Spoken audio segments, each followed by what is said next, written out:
नमस्कार। हमारा देश और पूरा विश्व आज कोविड-19 की चुनौती का सामना कर रहा है। कोविड-19 अभी खत्म नहीं हुआ है। ऐसे में हमारा फर्ज है कि हम सतर्क रहें। इसलिए जब तक दवाई नहीं तब तक कोई ढिलाई नहीं। कोरोना से बचाव के लिए जरूरी है नियमित रूप से हाथ धोना, मास्क पहनना और आपस में उचित दूरी बनाए रखना। याद रखिए, 2 गज दूरी मास्क है जरूरी। खांसी, बुखार या सांस लेने में कठिनाई होने पर हेल्पलाइन नंबर 1075 पर संपर्क करें। नमस्कार बच्चों, मैं हरीश वारिया, उच्च माध्यमिक शिक्षक, शासकीय उच्चतर माध्यमिक विद्यालय जिला सीहोर से। आज हम पढ़ेंगे कक्षा 12वीं रसायन की एकक 7 जो पी ब्लॉक के तत्व हैं उसका भाग 2 तथा जिसे हम कहते हैं ऑक्सीजन परिवार। बच्चों, जैसा पिछली कक्षा में आपने पढ़ा कि पी ब्लॉक के तत्व वर्ग 13 से 18 तक के होते हैं। तो जब हम बात करते हैं इस परिवार को हम चैल्कोजेन भी कहते हैं। चैल्कोजेन का अर्थ है अर्थात अयस्क बनाने वाले धातु। बहुत सारे धातु अयस्क के रूप में ऑक्साइड या तो सल्फाइड या सेलेनाइड के रूप में पाए जाते हैं। वर्ग 16 के तत्वों का अब जो सामान्य इलेक्ट्रॉनिक विन्यास है वो है NH2 NP4। इस वर्ग में 6 तत्व हैं और पोलोनियम एकमात्र तत्व है जो रेडियो धर्मी है। इसमें समूह से ऊपर नीचे जाने के बढ़ते क्रम में सबसे पहला सदस्य है ऑक्सीजन, जो पृथ्वी में सबसे अधिक मात्रा में पाया जाता है।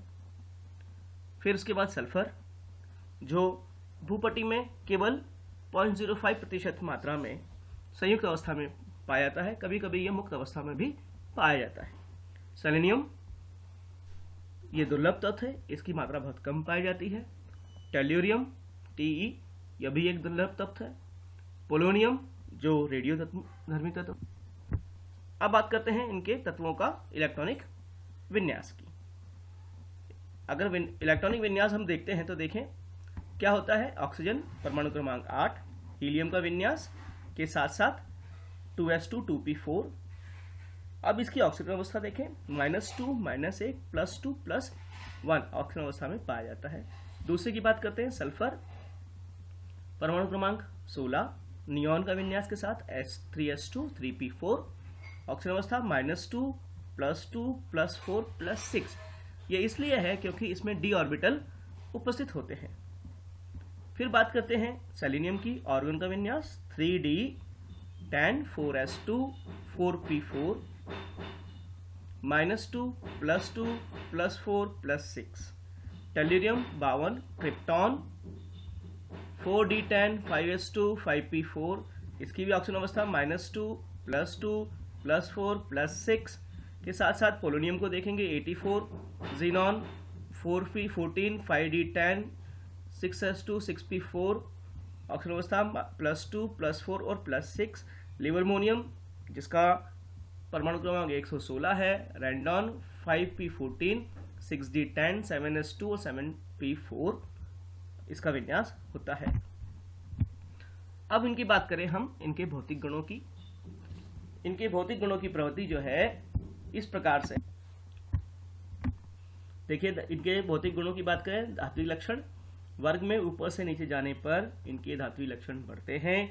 परमाणु क्रमांक, कारण क्या है, परमाणु क्रमांक बढ़ते हैं तो इनके कोषों की संख्या में भी वृद्धि होती है। जैसा मैंने पिछली स्लाइड में बताया था, ऑक्सीजन, सल्फर, सेलेनियम अधातु हैं, जबकि टेल्यूरियम उपधातु है और पोलोनियम रेडियोधर्मी धातु है। परमाणिक त्रिज्या की बात करें, जैसा आप जानते हैं वर्ग में ऊपर से नीचे जाने पर इनकी परमाणिक त्रिज्या और आणविक त्रिज्या में वृद्धि होती है। क्यों? कारण है कि कक्षों की संख्या में क्रमशः लगातार वृद्धि होती जाती है। अब बात करते हैं आयनन विभव की, है ना। आयनन विभव आपको मालूम ही है कि भारी कोश के उपस्थित इलेक्ट्रॉन को निकालने के लिए जो आवश्यक ऊर्जा होती है उसे हम आयनन विभव कहते हैं। वर्ग में ऊपर से नीचे जाने पर यह घटती है।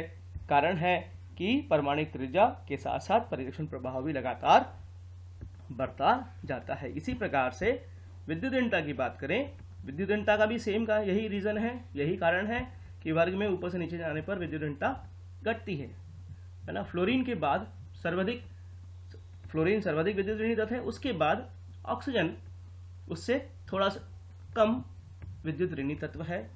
परमाणु त्रिज्या और परीक्षण प्रभाव का बढ़ता जाता है, ठीक है। अगर ये कहें कि ऑक्सीजन सबसे अधिक विद्युत ऋणी तत्व है इस परिवार में। गलनांक गलनांक की बात करें, वर्ग में ऊपर से नीचे जाने पर इनकी वृद्धि होती है, ठीक है। कारण है विद्युत धनात्मकता तथा धात्विक गुण लगातार बढ़ता जाता है। कोलाइडी, लैम्डा और म्यू। सल्फर के भी 6 अवरूप हैं, उसमें से कुछ महत्वपूर्ण है रोम्बिक, ग्रे और मोनोक्लिनिक। देखिए संरचना देखते हैं। तो जब हम संरचना की बात करते हैं तो हम देख रहे हैं कि रोम्बिक सल्फर देखिए कैसा दिख रहा है, एक अष्टफलकीय क्रिस्टल के समान दिखाई दे रहा है ना। और अगर तापमान 96 डिग्री से कम हो तो रोम्बिक सल्फर बनेगा, अगर तापमान 96 से ऊपर कर देंगे तो वो मोनोक्लिनिक सल्फर बनेगा। इसी प्रकार से देखिए रोम्बिक सल्फर की क्या होता है कि सल्फर की कई सारी इकाइयां एक के ऊपर एक तह के रूप में जुड़ी होती हैं, और उसका एक प्रमुख एक और रीजन है सल्फर S8 के रूप में अष्ट परमाणुक के रूप में अणु बनाता है, और यह इसकी क्राउन संरचना कहलाती है।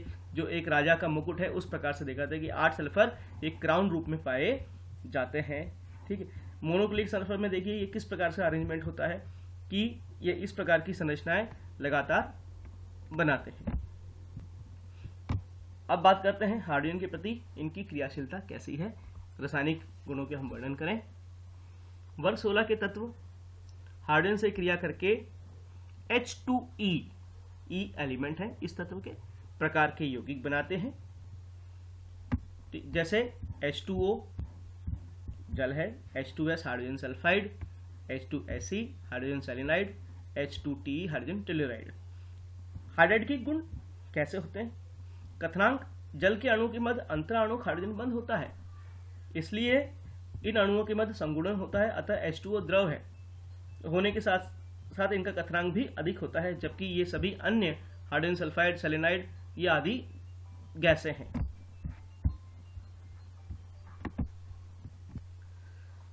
H2S के अणुओं के मध्य दुर्बल वंडरवाल बल होते हैं, अतः यह गैस है और गैस होने के कारण इसका कथनांक कम होता है।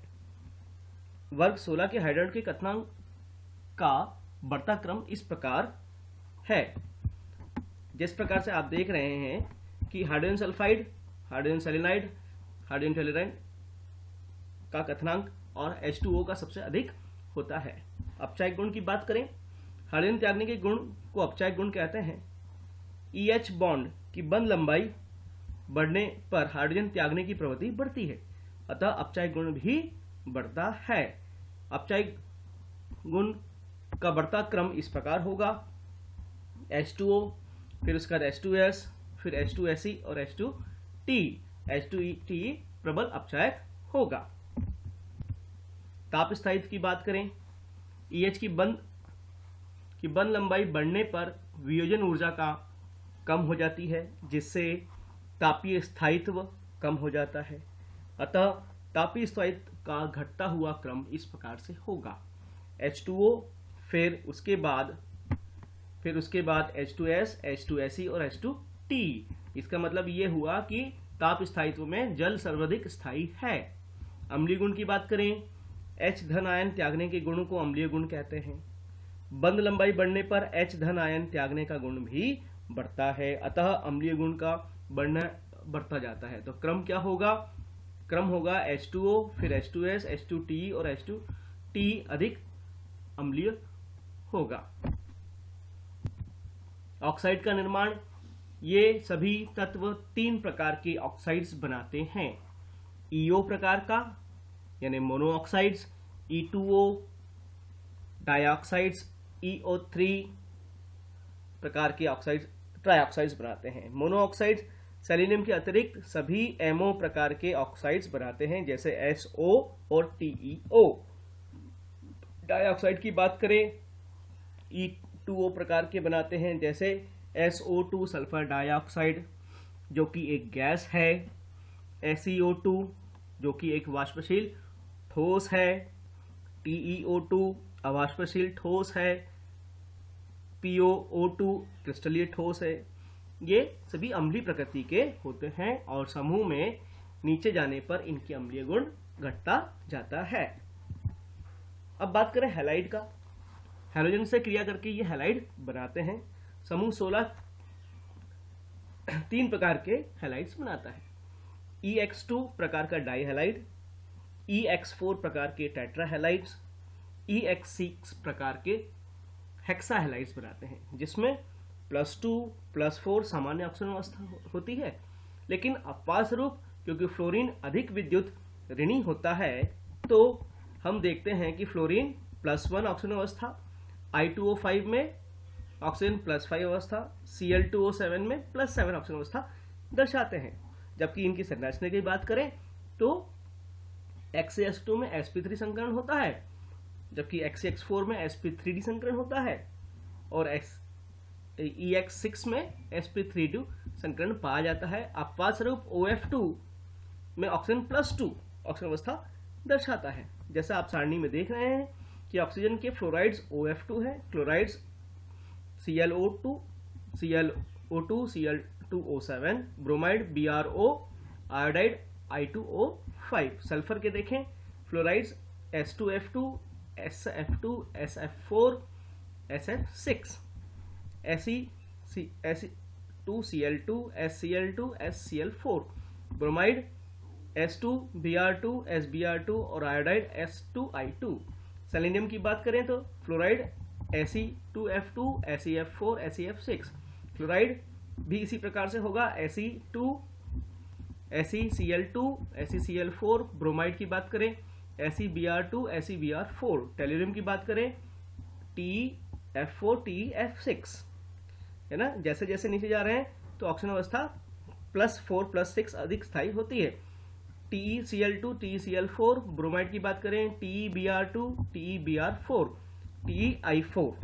पोलोनियम में देखें फ्लोराइड नहीं बनाता, जबकि PoCl2, PoCl4, ब्रोमाइड में PoBr2, PoBr4 और PoI4 इस प्रकार से हैलाइड्स बनते हैं। तो इनमें कुछ प्रमुख की संरचना देखें कि SF4 की जो संरचना है आप देख रहे हैं कि यह जिसमें एक लोन पैर उपस्थित है, ठीक, इसमें sp3d संकरण पाया जाता है जो कि स्क्वायर पैरामिडल है।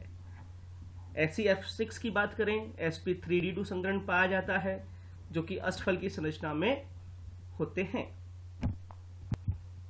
डाइऑक्सीजन, अब कुछ महत्वपूर्ण यौगिक उनको बनाने की विधियां और उनके गुण। डाइऑक्सीजन O2, इसको प्रयोगशाला में पोटेशियम क्लोराइड के ताप की अपघटन से बनाया जाता है। जैसे आप देख रहे हैं पोटेशियम क्लोराइड को जब आप अपघटन कराते हैं तो पोटेशियम क्लोराइड बनता है और ऑक्सीजन प्राप्त होती है। गुण में यह रंगीन है, गंधहीन और स्वादहीन गैस है। यह धातु, अधातु और यौगिकों से क्रिया करके ऑक्साइड्स बनाते हैं। धातु के साथ क्रिया करके, जैसे कैल्शियम के साथ कैल्शियम ऑक्साइड बना रहा है, एल्यूमिनियम के साथ एल्यूमिनियम ऑक्साइड बना रहा है जिसे हम एल्यूमिना भी कहते हैं अयस्क के रूप में। फास्फोरस के साथ जब रिएक्शन कर रहा है तो फास्फोरस पेंटा ऑक्साइड्स बनाता है। सल्फर के साथ सल्फर डाइऑक्साइड्स बनाता है। कुछ कार्बनिक यौगिकों के साथ जब मैथेन के साथ रिएक्शन करेगा तो इसका दहन होगा, कार्बन डाइऑक्साइड और हाइड्रोजन जल बनाएगा। इथीन के साथ दहन होगा तो कार्बन डाइऑक्साइड और जल बनाता है। अब इसी प्रकार से देखें ओजोन को बनाने की विधि। ओजोन भी एक महत्वपूर्ण यौगिक है।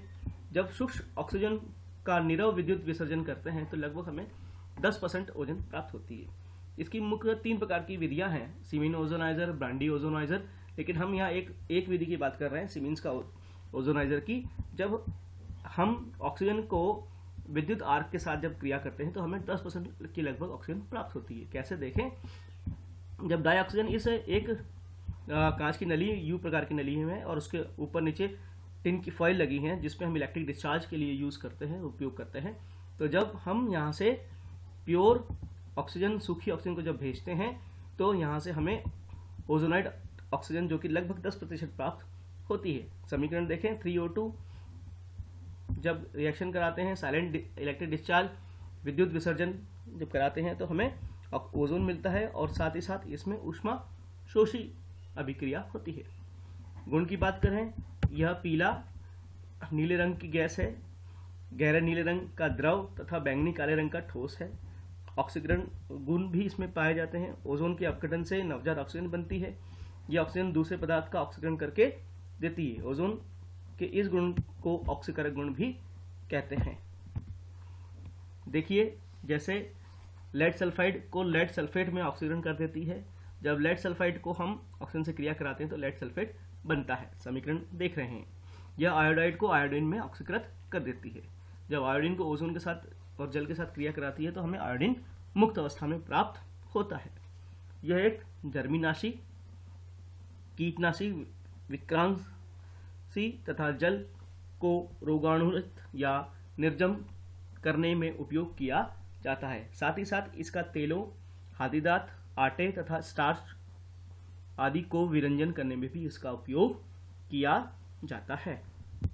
सोडियम सल्फाइड की क्रिया को सांद्र सल्फ्यूरिक अम्ल से क्रिया करने पर सोडियम सल्फाइड हमें सल्फर डाइऑक्साइड प्राप्त होता है। जैसे आप अभिक्रिया देख रहे हैं, सोडियम सल्फाइड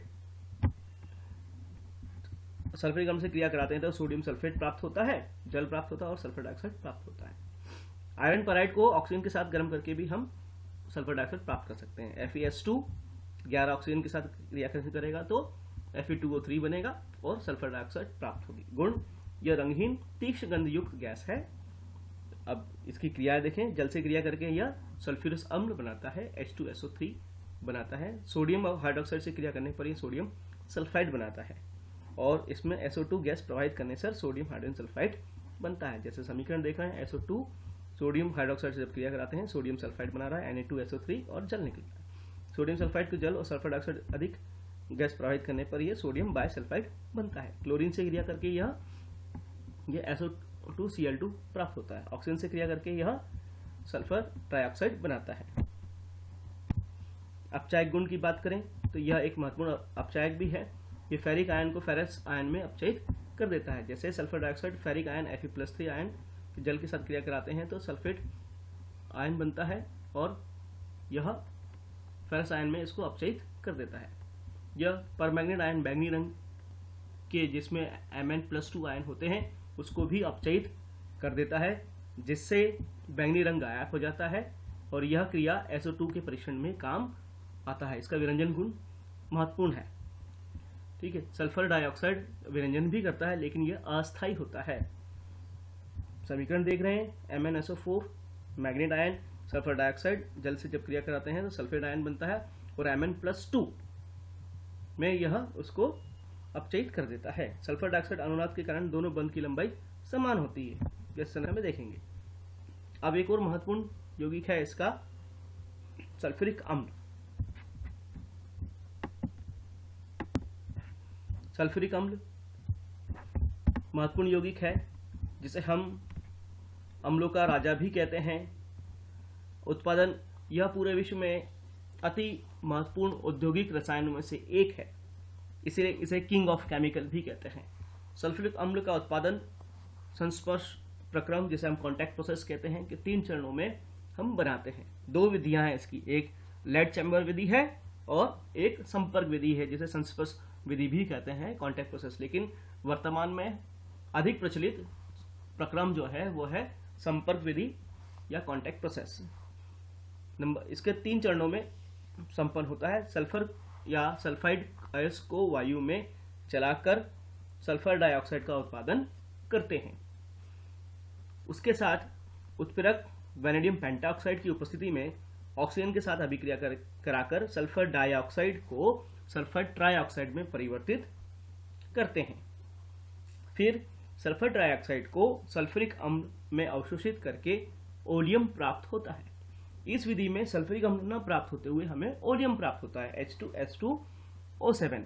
सल्फ्यूरिक अम्ल के उत्पाद का हम चित्र की बात करें, देखें। शुद्ध सल्फर डाइऑक्साइड की क्रिया निम्न परिस्थितियों में O2 से कराने पर सल्फर ट्राइऑक्साइड गैस प्राप्त करते हैं। जब सल्फर डाइऑक्साइड ऑक्सीजन के साथ दहन कराते हैं तो सल्फर ट्राइऑक्साइड बनता है, तो सल्फर ट्राइऑक्साइड अधिक मात्रा प्राप्त करना आवश्यक है, इसकी शर्तें कुछ निम्न हैं। ये बहुत ज़रूरी है कि टेम्परेचर और प्रेशर किस प्रकार से मेंटेन किया जाए कि हमें सल्फर ट्राइऑक्साइड अधिक मिले। तो सल्फर ट्राइऑक्साइड की अधिक मात्रा प्राप्त करने के लिए नंबर 1, यह क्रिया ऊष्माक्षेपी है, अतः सल्फर ट्राइऑक्साइड की अधिक मात्रा प्राप्त करने के लिए ताप कम होना चाहिए। इस क्रिया का न्यूनतम ताप 723 केल्विन होना चाहिए। सल्फर ट्राइऑक्साइड अधिक मात्रा में प्राप्त करने के लिए दाब भी अधिक होना चाहिए, लगभग 2 वायुमंडल दाब से अधिक होना चाहिए। तीसरा है कि सल्फर ट्राइऑक्साइड अधिक मात्रा प्राप्त करने के लिए वैनेडियम पेंटाऑक्साइड उत्प्रेरक को काम में लेते हैं, और जब बाद में सल्फर ट्राइऑक्साइड का संपर्क सांद्र H2SO4 से कराने पर ओलियम प्राप्त होता है ना। SO3 H2SO4 से जब क्रिया कराते हैं H2SO7 ओलियम प्राप्त होता है। इस ओलियम में आवश्यकता अनुसार जल मिलाने पर हम सल्फ्यूरिक अम्ल आसानी से प्राप्त कर लेते हैं। जैसे जब इसे हम डाइल्यूट करेंगे H2SO7 को तो हमें सल्फ्यूरिक अम्ल प्राप्त होता है। देखिए इसका तो देखें कैसा होता है कि जब सबसे पहले हम वायु और सल्फर को बर्नर्स में हम जलाते हैं, तो जब जलाते हैं तो सल्फर डाइऑक्साइड बनती है, और ये आपका डस्ट प्रेसिपिटेटर है जहाँ से डस्ट धूल कण सब नीचे रह जाते हैं, और फिर इसे धोवन कक्ष में भेजा जाता है जहाँ से पानी ऊपर से स्प्रे कर रहे हैं, जिससे हमारी सल्फर डाइऑक्साइड धूल मट्टी कण रहित हो जाए और इसका कुछ तापमान कम हो जाता है।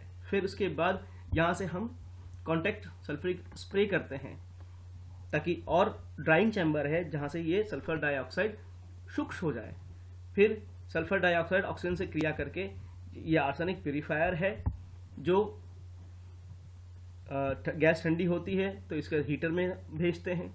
हीटर में भेजने के बाद हम यहाँ एक कैटालिटिक कन्वर्टर है जिसे हम उत्प्रेरक कक्ष भेजते हैं। वैनेडियम पेंटाऑक्साइड की उपस्थिति में सल्फर डाइऑक्साइड और ऑक्सीजन सल्फर ट्राइऑक्साइड में बदल जाते हैं, और जब यह इसे H2SO4 सल्फ्यूरिक अम्ल के साथ संपर्क में लाते हैं तो यह इसकी बौछार से ओलियम प्राप्त होता है।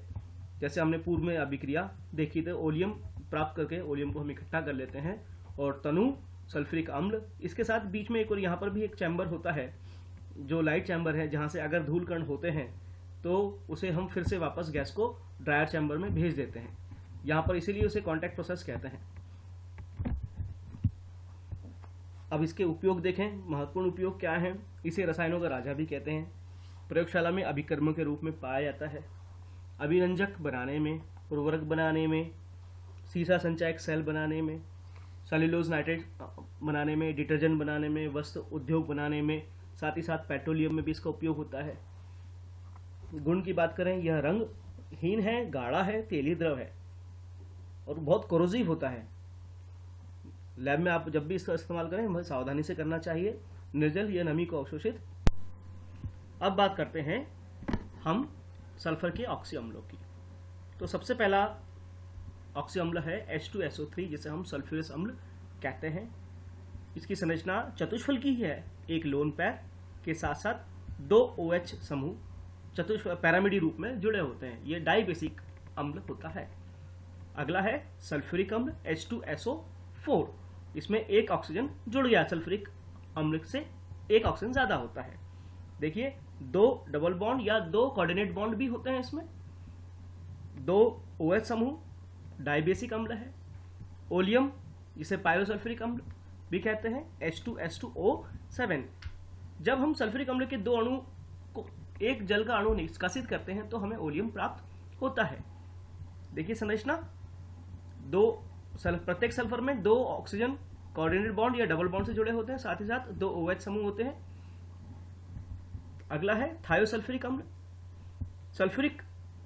सल्फ्यूरस अम्ल से ऑक्सीजन की बजाय उसमें सल्फर जुड़ जाता है, इसीलिए थायोसल्फ्यूरस अम्ल कहते हैं H2S2O2। Dithionous acid H2S2O4, 2 sulphur 2 double bond oxygen के साथ जुड़े हुए हैं और 2 OH इनके लेफ्ट और राइट में हैं। इसकी संरचनाएं महत्वपूर्ण है, परीक्षा में पूछी जाती हैं। डायथायोनिक एसिड H2S2O6, 2 सल्फर के साथ 2 ऑक्सीजन जुड़े हैं डबल बॉन्ड या कोऑर्डिनेट के साथ, और 2 OH, ये भी एक डायबेसिक या द्विक्षारीय अम्ल है। कैरोज एसिड, जिसे H2SO5 कहते हैं, पर मोनोसल्फ्यूरिक एसिड भी कहा जाता है। संरचना देखें, S सल्फर के साथ 2 डबल बॉन्ड ऑक्सीजन, 1 OH के साथ साथ सल्फर और OH के बीच में एक ऑक्सीजन भी उपस्थित होता है। परऑक्सी डाइसल्फ्यूरिक एसिड, इसे H2SO8 भी कहते हैं। देखिए संरचना, सल्फर के साथ 2 ऑक्सीजन डबल बॉन्ड या कोऑर्डिनेट के साथ जुड़े होते हैं, साथ ही साथ प्रत्येक सल्फर के साथ एक OH और बीच में 2 ऑक्सीजन जुड़े होते हैं। इसे परऑक्सो डाइसल्फ्यूरिक एसिड भी कहते हैं। तो इस प्रकार की संरचनाएं आपको अच्छे से याद करनी है, बनानी है। उम्मीद है ये पार्ट आपको बहुत अच्छे से समझ में आया होगा। धन्यवाद। जय हिंद, जय भारत। किशोर अवस्था संबंधित समस्याओं के परामर्श हेतु समर्पित उमंग किशोर हेल्पलाइन के टोल फ्री नंबर 144225 पर संपर्क करें।